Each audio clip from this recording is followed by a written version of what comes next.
श्री स्वामी समर्थ. मी संगीता. माझ्या चॅनलमध्ये मी तुमच्या सर्वांच्या मनापासून खूप खूप स्वागत करते आणि स्वामी समर्थ महाराजांच्या आशीर्वादाने आजच्या व्हिडिओला सुरुवात करते. तुमचा आजचा दिवस सर्वांचा आनंदाचा जावो, सुखाचा जावो. प्रत्येक इच्छा तुमची असेल मनातली ती पूर्ण हो, ही श्री स्वामी समर्थाचरणी मी प्रार्थना करते. आजच्या व्हिडिओला सुरुवात करते. नवीन वर्ष जे आहे इंग्रजी महिन्यानुसार 31 डिसेंबर आणि 30 डिसेंबरला ह्या 2 दिवसामध्ये एकादशी आहे आणि 1 तारीख जे आहे नवीन वर्षाची जी सुरुवात आहे इंग्रजी महिन्यानुसार, तर इंग्रजी महिन्यानुसार 1 तारीख हा जो दिवस आहे तर हा दिवस आहे गुरुवारचा.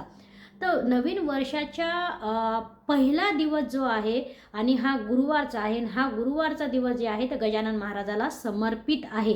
जर कुणाची इच्छा असेल, तुमच्या मनातल्या कोणत्याही प्रकारच्या इच्छा असतील, म्हणजे संतान प्राप्तीसाठी असेल किंवा मग आपल्याला घरामध्ये आर्थिक समस्या असतील किंवा नोकरी संबंधीमध्ये काही परेशानी असतील, काही समस्या असतील, आपलं आरोग्य किंवा घरामध्ये कोणाचं आरोग्य आपल्याला वारंवार आजारी पडत असतील, कोणत्याही प्रकारच्या तुम्हाला समस्या असतील, तर गजानन महाराजाचे 21 गुरुवार, 5 गुरुवार, 7 गुरुवार किंवा 14 गुरुवार तुम्हाला कसे करायचे या व्हिडिओमध्ये ही माहिती देणार. कारण गजानन महाराजाचे गुरुवार याला कुठलाही म्हणजे वेळ हे नाही आहे, पण शक्यतो संकल्पयुक्त आपली मनोकामना आपल्याला पूर्ण व्हावी अशी इच्छा असेल तर शक्यतो गुरुपुष्यामृतावर गजानन महाराजाची गुरुवारची सुरुवात करत असतात. जर तुम्हाला शुभ वेळ पाहायची असेल तर शक्यतो गजानन महाराजांच्या गुरुवाराची सुरुवात कोणत्याही गुरुवारपासून करू शकता. पण वर्षाचा पहिला दिवस आहे तो गुरुवारचा येतो. गुरुवार जो हा आहे तर गुरुपुष्यामृतापेक्षा हा दिवस वर्षाचा म्हणजे आपल्यासाठी हा पहिला दिवस जो आहे तर हा गुरुवारचा महाराजांचा समर्पित महाराजाला असलेला दिवस आहे. म्हणून या व्हिडिओमध्ये गुरुवारची मी माहिती देणार आहे, म्हणून पूर्ण व्हिडिओ पहा. मागच्या वेळेस पण मी महाराजांचे गुरुवार टाकले होते, पिठलं भाकरीचे गुरुवार कसे करावे, तो व्हिडिओ मी कमीत कमी 2-3 वर्षापूर्वी टाकला होता. तो व्हिडिओ आजसुद्धा दररोज लोकांच्या पाहण्यामध्ये येतो. मी बघते, माझं चॅनल चेक करते तर दररोज लोक त्या व्हिडिओला पाहतात. तो व्हिडिओ खूप लोकांपर्यंत पोहोचला. तर एक मनामध्ये अशी इच्छा झाली की आता गुरुवार आहे, बऱ्याच जणांच्या लक्षातून निघून जातं, एक आठवण म्हणून हे गुरुवार व्रत कसं करावं म्हणून मी तुमच्यासोबत हे शेअर करते. म्हणून पूर्ण व्हिडिओ पहा. गजानन महाराजांच्या आशीर्वादाने हा व्हिडिओ जास्तीत जास्त लोकांपर्यंत पोहोचू द्या. आणि ज्यांच्या काही अडचणी असतात त्या अडचणी जर आपल्या पूर्ण दूर व्हाव्या अशा इच्छा असेल, जो व्यक्ती गजानन महाराजापर्यंत त्याचे स्वतःचे गुडघे खाली टेकून गजानन महाराजाच्या समोर नतमस्तक होतो, तो जेव्हा खचतो आणि महाराजांच्या समोर पूर्ण श्रद्धेनं त्याला जर नमन करतो आणि त्याचे दुःख व्यक्त करतो, त्याला दुःखसुद्धा व्यक्त करायची गरज नाही. महाराजाला आपल्या मनामध्ये काय भावना आहेत, आपल्याला काय हवं आहे, काय नाही हवं आहे, जे गजानन महाराजाचे भक्त हे हा व्हिडिओ पाहत असतील त्यांना खरंच अनुभव असेल की गजानन महाराजाला आपल्याला संकल्प बोलायची सुद्धा गरज नाही. आपलं काय चालू आहे आणि आपल्याला काय हवं आहे गजानन महाराजाला सर्व समजतं. गजानन महाराज समजून आपल्याला आपली काय इच्छा आहे ते पूर्ण करतात. म्हणून तुम्हाला तुमची कोणत्याही प्रकारची इच्छा, नोकरीच्या बाबतीतली असो, घराच्या संबंधित असो, घरामध्ये खूप सतत तुम्हाला विनाकारण कोणी जर कंटाळा म्हणजे विनाकारण तुम्हाला त्रास होत असेल घरातल्या व्यक्तीचा किंवा एखाद्या बाहेरच्या गोष्टीमध्ये कोणी बाहेर तुम्हाला खूप त्रास देत असेल, तुम्ही कंटाळून गेला असाल, तर तुम्ही गजानन महाराजाचे नवीन वर्षाचा पहिला दिवस जो आहे तो गुरुवार येतो. गुरुवारपासून तुम्ही गजानन महाराजाचे गुरुवारचं हे व्रत करू शकता. तर गजानन महाराजाचं व्रत कसं करावं? गजानन महाराजाचं व्रत करण्यासाठी साधी आणि सोपं हे व्रत आहे. याच्यामध्ये काही खूप म्हणजे नियम, खूप अटी अशा काही नाहीत. फक्त मनामध्ये गजानन महाराजाच्या गुरुवार करण्यासाठी मनामध्ये भाव आणि श्रद्धा खूप गरजेची आहे. मनामध्ये जेवढा तुम्ही म्हणजे भक्ती ठेवणार, श्रद्धा ठेवणार, आपलं मन पवित्र ठेवायचं, आपल्या मनामध्ये कोणत्याही प्रकारचा राग आणि कोणाबद्दल आपल्या मनामध्ये वाईट विचार न आले पाहिजेत, तेव्हा आपल्याला 100% जे तुम्ही मनापासून सेवा केली त्याचं फळ लगेच आपल्याला मिळतं आणि आपली सेवा महाराजापर्यंत खूप लवकरात लवकर पोहोचते. कारण आपल्या मनामध्ये कोणाबद्दल खोटेपणा येता कामा नाही. आपण कोणाच्याही बाबतीमध्ये आपल्या मनामध्ये कोणतेही वाईट विचार करू नये. राग पूर्ण नष्ट करावा, निंदा करणं पूर्ण बंद करावी.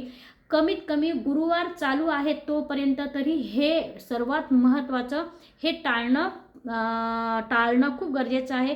आणि महत्त्वाची गोष्ट दुसरं आपल्यासोबत काय करतात त्याच्यामुळे मग आपण पण आपल्या मनामध्ये एक राग क्लेश आपल्या मनामध्ये निर्माण होतो. तीच खरी परीक्षा असते. तिथं गजानन महाराजावर सोडून द्या, सर्व पाहतात ते, त्यांना सर्व समजतं. जे सेवक आहेत महाराजांचे त्यांना माहिती आहे. म्हणून तुम्ही राग आणणं, स्वतःला त्रास करून घेणं हे बंद करून महाराजांचे गुरुवार मनापासून करा. सुरुवात कशी करावी? सकाळी स्नान करायचं आहे, स्वच्छ धुतलेले कपडे घालायचे आहे. गजानन महाराजांची मूर्ती असेल किंवा फोटो असेल तर स्वच्छ वस्त्र घ्यायचं, फोटो पुसायचा आहे, एका पाटावर मांडायचा आहे आणि फोटो पुसून पाटावर मांडून त्याची पूजा करायची आहे. जर मूर्ती असेल तुमच्याकडे तर मूर्तीला, गजानन महाराजाच्या मूर्तीला गणगण गणात बोते म्हणून पंचामृतांनी स्नान घालायचं आहे. पाटावर मूर्ती ठेवायची आहे आणि एक आपल्या गणपती बाप्पाची, सर्वप्रथम गणपती बाप्पाचं आवाहन करून गणपती बाप्पाची मानस पूजा करायची आहे. मग गणपती बाप्पाची पूजा झाल्यावर गजानन महाराजाची मूर्तीला पंचामृतांनी स्नान करून आपल्याला लाल फूल, जे काय प्रकारचे फुलं आहेत तर फुलं वाहायचे. 21 दुर्वाच्या काळ्या न विसरता दर गुरुवारी गजानन महाराजाला आपल्याला वाहायचे आहे. धूप, दीप, छोटासा तुपाचा दिवा किंवा तेलाचा दिवा आणि गणगण गणात बोते एक माळ आपल्याला जप करायची आहे. आसनावर बसायचं आहे, स्वच्छ धुतलेले कपडे घालायचे आहे. सूर्याला सकाळी उठल्यावर स्नान झाल्यावर जल अर्पण करायचं आहे. मोठ्यांचा, घरातल्यांचा आशीर्वाद करायचा आहे. विजय ग्रंथामधला 3रा, 7वा, 13वा, 14वा या 4 अध्यायापैकी दर गुरुवारी आपल्याला जसा वेळ मिळेल तसा एक अध्यायाचं पारायण करायचं आहे. 3रा अध्याय वाचला तर आपल्या आरोग्याच्या संबंधामध्ये, आपलं आरोग्य आहे, आपल्या घरामध्ये पण कोणाचं आरोग्य, कोणी बिमार असेल, कुठला तरी रोग झाला असेल तो रोग नष्ट होण्यासाठी 3रा अध्याय तुम्ही दररोज वाचू शकता किंवा दर गुरुवारी. आता तुम्हाला 7वा अध्याय वाचायचा असेल तर तुम्हाला मूल होत नसेल किंवा मूल होतं आणि ते वाचत नसेल तर 7वा अध्याय तुम्ही दर गुरुवारी वाचू शकता. किंवा 13वा अध्याय वाचला तर आर्थिक समस्या म्हणजे नोकरीच्या बाबतीमध्ये कोणत्याही प्रकारच्या नोकरी आणि आरोग्याच्या संबंधामध्ये कुठल्याही समस्या असतील तर तुम्ही 13वा अध्याय वाचू शकता. जर 14वा अध्याय वाचला तर आर्थिक समस्या आपल्या मागे म्हणजे घरामध्ये कटकट होणे, विनाकारण कोणीतरी आपल्याला खूप त्रास देतो, आपण खूप कंटाळो त्याच्या गोष्टीला, त्रास आला तर तुम्ही 14वा अध्याय दर गुरुवारी वाचू शकता. तर ही झाली गजानन महाराजाच्या गुरुवारच्या पूजेची तयारी आणि अशा प्रकारची पूजा करायची आहे. धूप ओवाळायचा आहे. गजानन महाराजाचा उपवास कसा करावा तर अशी पाटावर पूजा मांडायची आहे. गजानन महाराजाचा मनापासून उपवास करायचा आहे. गजानन महाराजाला कोणत्याही प्रकारचा संकल्प बोलायचा नाही. महाराजाला आपल्या मनात काय आहे, आपल्याला काय हवं आहे ते महाराजाला समजतं आणि 100% पूर्ण गुरुवार व्हायच्या पहिलेच ते मिळतं. आता गुरुवार तुम्ही 5 करू शकता, 7 करू शकता आणि तुम्ही 14 करू शकता आणि 21 सुद्धा करू शकता.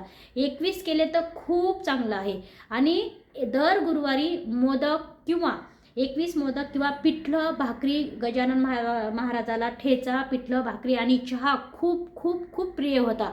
तर हा नैवेद्य दर गुरुवारी तुम्ही अर्पण करू म्हणजे देवाला अर्पण करू शकता. किंवा हे नाही शक्य झालं तर घरामध्ये जो नैवेद्य आहे तो ठेवू शकता. ते पण नाही शक्य झाले तर खडी साखर, नारळ, गूळ हा नैवेद्य तुम्ही महाराजाला मिठाईचा सुद्धा ठेवू शकता. खडी साखर, गूळ सुद्धा ठेवू शकता. आणि महाराजांचा दर गुरुवारी तुम्ही उपवास कसा करावा तर दिवसभर न खाता उपवास नाही करायचा.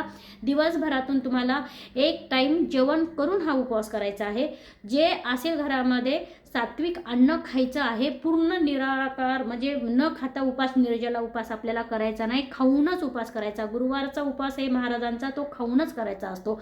आणि दर गुरुवारी आपल्याला हा अशा प्रकारे उपास केल्यावर जर तुम्ही आता महिलांना मासिक पाळी आली तर मासिक पाळीमध्ये फक्त पूजा न मांडता गुरुवार धरायचा आहे, उपवास करायचा आहे. पण पूजा न करता तो गुरुवार आहे तर तो गुरुवारी आपल्या ह्या संख्येमध्ये मापामध्ये धरायचा नाही, तो सोडून द्यायचा, फक्त उपवास करायचा. आणि आपली पाळी झाल्यानंतर पुढच्या गुरुवारी तो गुरुवार धरायचा. असे 21 संख्या आपल्याला कंप्लीट करायची आहे. 21 केलेल्या चांगल्या आहेत, त्याच्या पहिलीच तुमच्या मनातली इच्छा आहे ती पूर्ण होती.